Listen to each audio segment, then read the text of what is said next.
Hello viewers, আসসালামু আলাইকুম। আশা করি সবাই ভালো আছেন। তো চলে আসলাম আজকে নতুন আরেকটা ভিডিও নিয়ে।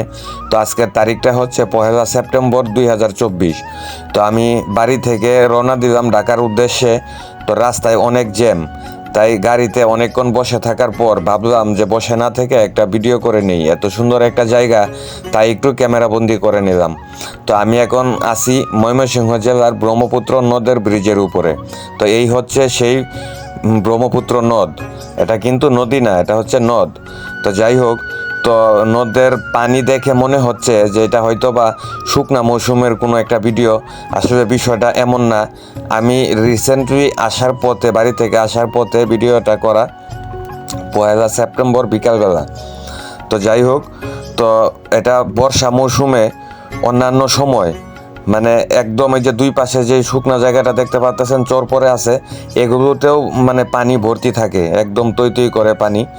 তো বুঝলাম না ব্যাপারটা এই বছর, মানে কেমন যেন আমার কাছে মনে হচ্ছে যে এই ব্রহ্মপুত্র নদে পানি এবার কম।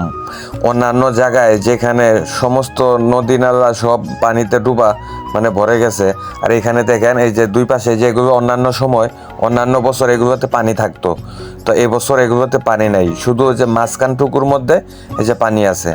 এই নদটা কিন্তু অনেক মোটামুটি অনেকটা চড়া, অনেকটা বড়। হ্যাঁ, তারপরেও মানে দেখে মনে হচ্ছে যে ছোট্ট একটা নদ। আসলে এটা মানে ক্যামেরার মধ্যে হয়তো বা ছোট দেখা যাইতেছে, তাছাড়া বাস্তবেও অনেকটা আগের তুলনায় অনেকটা ছোট হয়ে গেছে। দেখেন, এটা হচ্ছে অপর পাশ, এটা হচ্ছে পশ্চিম পাশে, আর আগে যে অংশটা দেখাইলাম ওইটা হচ্ছে পূর্ব পাশে। তো নদীর পানি আসলে মানে এই বছর আমার কাছে মনে হইলো যেন এই ব্রহ্মপুত্র নদে পানি কম।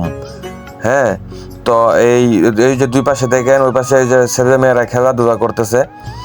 হ্যাঁ, এই ছোট বাচ্চারা, ওই যে দূরে দেখতে পাচ্ছেন ওইটা হচ্ছে আপনার রেলওয়ে সেতু। আর ওই ওই পাশে হচ্ছে আপনার বাস স্ট্যান্ড। হ্যাঁ, মানে নদের পাড়ের মধ্যেই বাস স্ট্যান্ড। তো এই যে দুই পাশে যে খালি জায়গাগুলো দেখতে পারতেছেন, অন্যান্য বছর এগুলো পানিতে একদম মানে সম্পূর্ণ ভর্তি থাকে। দেখেন, ব্রিজটা কিন্তু অনেক দূর থেকে, এটা কিন্তু আসলে নদীর একটা অংশ। দুই পাশে যে আপনারা এই যে গাছের মতো দেখতে পারতেছেন, এগুলো কিন্তু নদীর একটা অংশ। যাই হোক, হয়তো বা জলবায়ুর পরিবর্তনের কারণে এমনটা হইতে পারে কিনা আমি জানি না, আমার জানা নাই। তবে ইচ্ছা থাকলে যে উপায় হয়, এটা আমি এই যে আরেকটা বাস্তব প্রমাণ পেলাম। যেমন আমি গাড়িতে অনেকক্ষণ বসেছিলাম, তো বসে থেকে মানে সময় পার হচ্ছিল না, তাই ভাবলাম যে একটা ভিডিও করে নিই। তো যাই হোক, সবাই ভালো থাকবেন, আমার জন্য দোয়া করবেন। আর ভিডিওটা কেমন হয়েছে সবাই কমেন্টে জানাবেন, সম্ভব হলে শেয়ার করে সবাইকে দেখার সুযোগ করে দিবেন।